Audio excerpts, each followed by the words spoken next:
Dear Patriots, before the news starts, please subscribe to our patriotic channel by clicking the subscribe button. Give us a thumbs up to this video.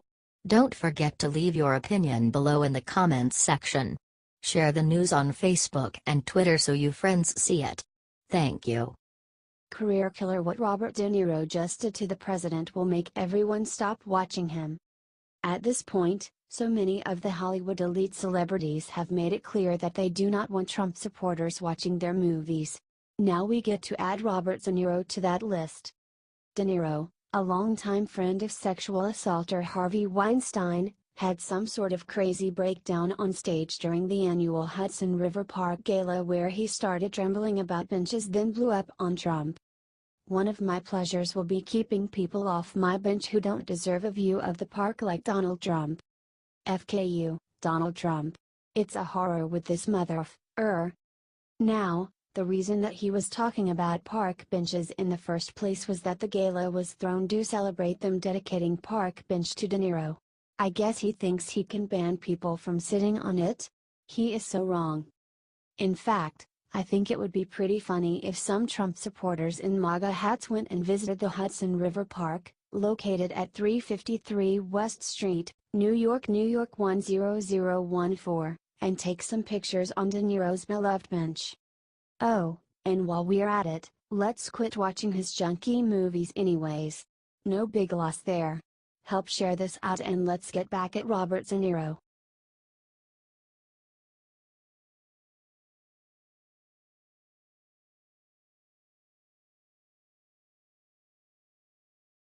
After all of Hollywood attacked Trump, Jimmy Fallon stood up and did a total reversal. Just when it seemed like everyone in Hollywood had lost their minds with blind hate for President Donald Trump, Jimmy Fallon decided to fight back against the insanity. In an interview on NBC's Sunday Today, Fallon was asked why he doesn't make fun of the president more to get higher ratings like Colbert and Kimmel are getting on their shows. He looked back at the show house and sharply responded, "It's just not what I do." Fallon went on to explain himself, saying, "I think it would be weird for me to start doing it now. I don't really even care that much about politics. I've got to be honest. I love pop culture more than I love politics. I'm just not that brain." Of course, he also complimented the success and political humor of Colbert, saying it's what he has always been good at anyways. However, it was notable that he did not compliment Jimmy Kimmel for his recently found success in political jokes.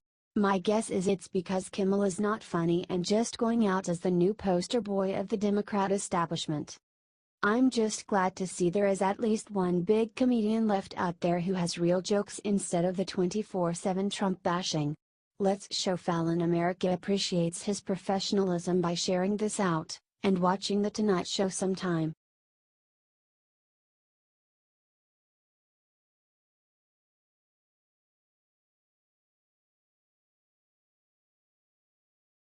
David Clarke unleashes epic rant about Bill and Hillary's sexual assault scandals.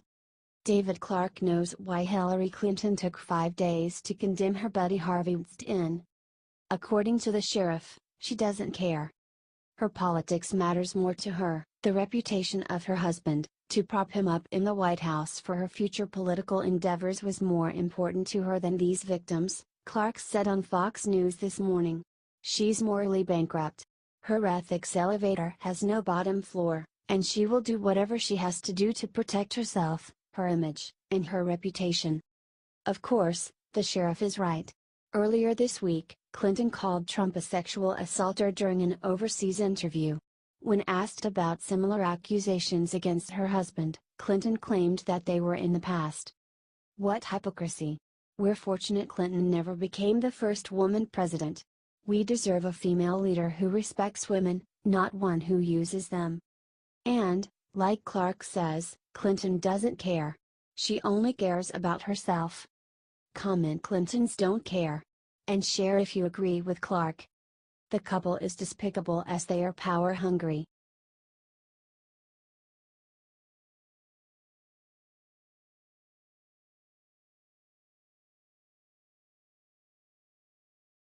George Lopez trashed Trump last night, then suddenly gets crushed by the Trump curse.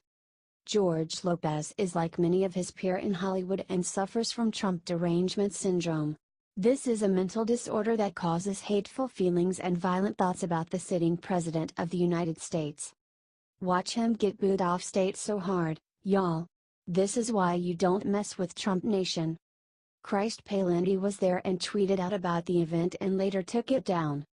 Big controversy. Host of huge charity #carousel ball, at George Lopez, makes political comments about Trump, drops the F-bomb and is escorted out. Chris Parenty, at Chris Parenty, October 8, 2017. The tables at the event cost $5,000 to $100,000 to benefit the Barbara Davis Center for Diabetes. George was asked nicely to stop making Trump jokes by a man in front row, Maffei, who just donated $250,000. George doesn't, continues. Gets booed. He bombed his set and was immediately escorted from the carousel ball. Please share this with every Trump supporter you know. Let's send a message to these limousine liberals that we are tired of their opinions.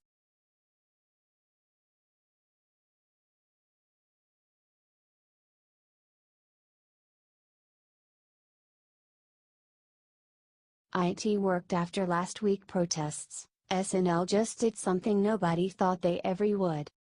In case y'all were wondering if all that protesting of crappy liberal TV shows works, now we know IT does.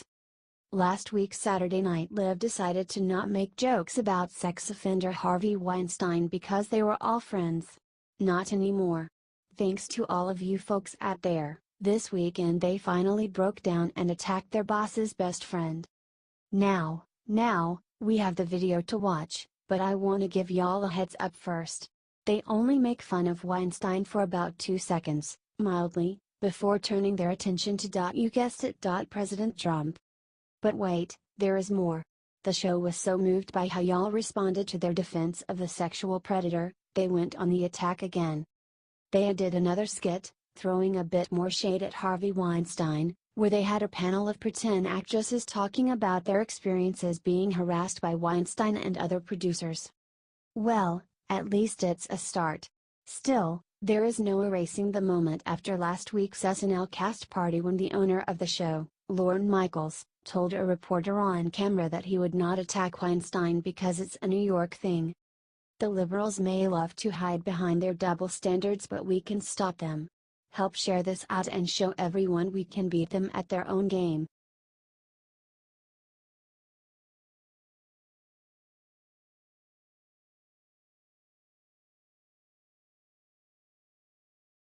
Top military experts just discovered North Korea's secret weapon that could destroy America. Want to hear some no good, awful, really bad news? Well, the latest comes from the regime of North Korea. This is so devastating and cringeworthy that many jaws will be left hanging in a matter of seconds. Are you ready? Brace yourself. 2 experts just went before Congress and said Kim Jong-un's rogue dictatorship can perform an EMP attack in the US that would wipe out, yes, wipe out minus 90% of the population within 1 year. A preemptive nuke strike must be considered. From Daily Wire. 2 EMP experts warned Congress on Thursday that North Korea is capable of executing an EMP attack over the United States, which would send the U.S. back to the Stone Age and would lead to the deaths of 90% of all Americans within 1 year. Chairman Dr. William R. Graham and Chief of Staff Dr. Peter Vincent Pry of the Commission to Assess the Threat to the United States from Electromagnetic Pulse, EMP, attack told the Committee on Homeland Security that the U.S. is now facing a doomsday scenario as U.S. intelligence under the Obama administration grossly underestimated the capabilities of North Korea. Former NASA rocket scientist James Oberg visited North Korea's Sohe Space Launch Base, witnessed elaborate measures undertaken to conceal space launch payloads, and concludes in a 2017 article that the EMP threat from North Korea's satellites should be taken seriously. There have been fears expressed that North Korea might use a satellite to carry a small nuclear warhead into orbit and then detonate it over the United States for an EMP strike. These concerns seem extreme and require an astronomical scale of irrationality on the part of the regime. The most frightening aspect, I've come to realize, is that exactly such a scale of insanity is now evident in the rest of their space program. Holy cow. Barack Obama left this mess, now Donald Trump has to clean it all up. But he will.